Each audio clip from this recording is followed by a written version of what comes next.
नमस्कार दर्शकों को आपका हमारे चैनल आस्था अटूट विश्वास की कहानी में स्वागत है। यहाँ आपको आने वाले व्रत कथा की जानकारी मिलेगी। आप इस चैनल को सब्सक्राइब करें। पुत्रदा एकादशी व्रत से संबंधित पौराणिक व्रत कथा के अनुसार भद्रावती नामक नगरी में सुकेतुमान नाम का एक राजा राज्य करता था। उसको कोई पुत्र नहीं था। उसकी स्त्री का नाम शैव्या था। वह निपुति होने के कारण सदैव चिंतित रहा करती थी। राजा के पितर भी रो रो कर पिंड लिया करते थे और सोचा करते थे कि इसके बाद हमको कौन पिंड देगा। राजा को भाई, बांधव, धन, हाथी, घोड़े, राज्य और मंत्री इन सब में से किसी से भी संतोष नहीं होता था। वह सदैव यही विचार करता था कि मेरे मरने के बाद मुझे कौन पिंडदान करेगा। बिना पुत्र के पितरों और देवताओं का ऋण मैं कैसे चुका सकूंगा। जिस घर में पुत्र न हो उस घर में सदैव अंधेरा ही रहता है, इसलिए पुत्र उत्पत्ति के लिए प्रयत्न करना चाहिए। जिस मनुष्य ने पुत्र का मुख देखा है वह धन्य है। उसको इस लोक में यश और परलोक में शांति मिलती है, अर्थात उसके दोनों लोक सुधर जाते हैं। पूर्व जन्म के कर्म से ही इस जन्म में पुत्र, धन आदि प्राप्त होते हैं। राजा इसी प्रकार रात दिन चिंता में लगा रहता था। एक समय तो राजा ने अपने शरीर को त्याग देने का निश्चय किया, परंतु आत्मघात को महान पाप समझकर उसने ऐसा नहीं किया।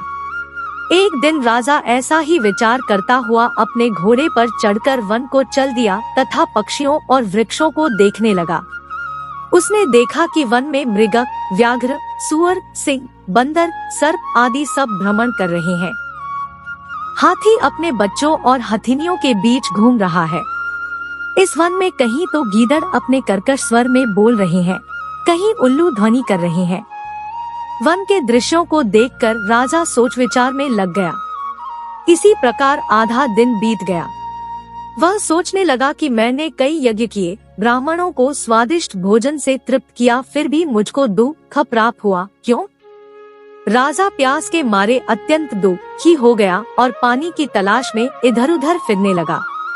थोड़ी दूरी पर राजा ने एक सरोवर देखा। उस सरोवर में कमल खिले थे तथा सारस, हंस, मगरमच्छ आदि विहार कर रहे थे। उस सरोवर के चारों तरफ मुनियों के आश्रम बने हुए थे। उसी समय राजा के दाहिने अंग फड़कने लगे। राजा शुभ शकुन समझकर घोड़े से उतरकर मुनियों को दंडवत प्रणाम करके बैठ गया। राजा को देखकर मुनियों ने कहा, हे राजन, हम तुमसे अत्यंत प्रसन्न हैं।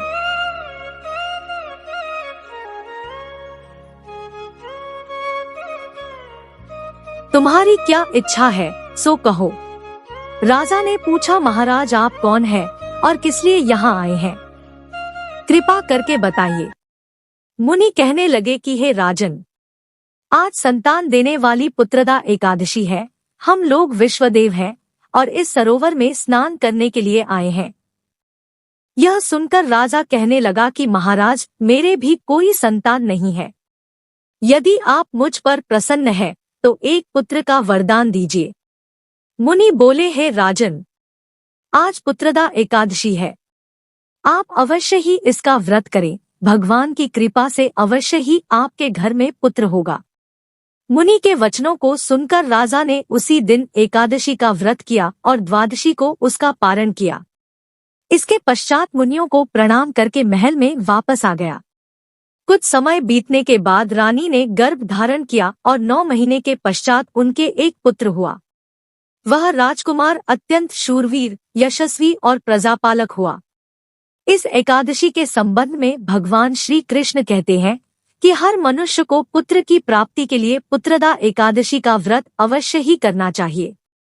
जो मनुष्य इस एकादशी के महात्म्य को पढ़ता या सुनता है, उसे अंत में स्वर्ग की प्राप्ति होती है तथा घर सुख संपदा, पुत्रादि से भरापूरा होकर मनुष्य सुखमय जीवन व्यतीत करता है।